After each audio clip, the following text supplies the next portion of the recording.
Hello, everybody. How you doing today? So my name is Alicia Cephas, My name is John Holyfield. and today we are coming to you to do a book review of Jesus and His Enemies.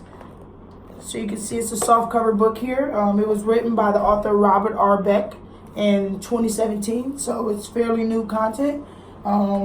This book was published by Orbis Books in Maryknoll, New York. The book itself deals with conflict and conflict resolution inside the four books of the Gospel, Mark, Matthew, Luke, and John. The author provides his own critique on each book individually, chapter by chapter. So on page 80 of this book, it states that it deals with genealogy, and more specifically Herod's genealogy. And it states that Herod had a massacre of Bethlehem boys because the reason he massacred them was because that they potentially posed a threat to his genealogy, or how his power was transferred down through generations, because it was rumored that these boys came from David's genealogy. However, on page 104, it states that Jesus didn't see that it was fit to answer violence with violence. He retaliated by not retaliating, even though in the book of Moses, which also begins with a massacre of Hebrew children, there was actually a physical, violent response. But Jesus sees it fit that you don't answer calamity with calamity. He sort of takes the moral high road in his story. Correct. So throughout this book, you see a lot of the author presenting a conflict, and he's given multiple ways of resolution to those conflicts. Another example that we have is out of the book of John, and the conflict that arose here was the diverse elements coming together. So basically, each chapter of the Gospels is basically that another gospel, but written and interpreted in a whole different way. Here in John, the following repurposing sacred time, Sabbath, and the Passover, that revealed the resistance to the story that needed to be retrieved. So basically, that was the conflicts that was brought. There was the three elements that came together. They were diverse, so it arose a conflict. So in the story, the resolution or resistance that was brought was a resistance of love.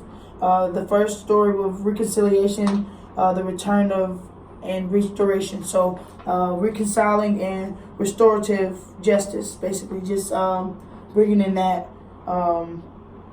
It played a big overall, a key part into the overall drama that was given in that Gospel of John. The New Testament as a narrative of reconciliation itself turned as a conflict resolution. So the reconciliation was the resolution, and that resistance as a love. Thomas Merton makes a clear point there that the ethic of love demands that we consider the good of our opponent as well as our own. So basically, understanding and seeing the overall outcome for your opponent and for yourself is a learning.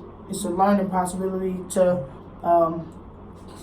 show you how to react, and the reaction there was out of love. Exactly. And even in today's time, I mean, more recent events like the teachings of Gandhi and the Martin Luther King Freedom March, all of those tell us that we have to love each other. I mean, it's important to love each other. So as far as the importance of this book today goes, as people are in college and they're learning who they are as people, and they're trying to identify how they would retaliate and how they would deal with certain situations that are maybe not ideal, it's important for them to realize that there is a way that can resolve the conflict without violence. One of the biggest things, I think, is maybe even one of the biggest shows of intelligence is being able to deal with things in a way that is peaceful. And for today's people who are, for college students, people who are trying to identify who they are, I think this book is very important because it shows them that you don't have to be violent to handle conflict. Basically, giving us a different way to interpret conflict as it fits, again, in the stories that was written here, and as it fits into our everyday lives. This I feel is good because it helps open our eyes, our lenses, and interpreting certain situations as as they should be. Like the resistance of love. It was a resistance of. Let me see.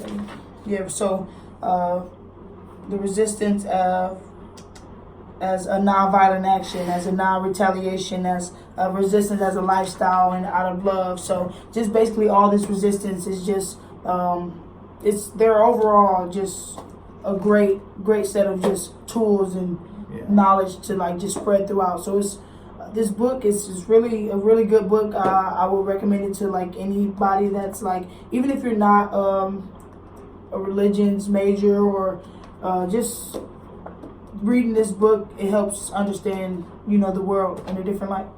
I agree. So thank you so much and have a great day.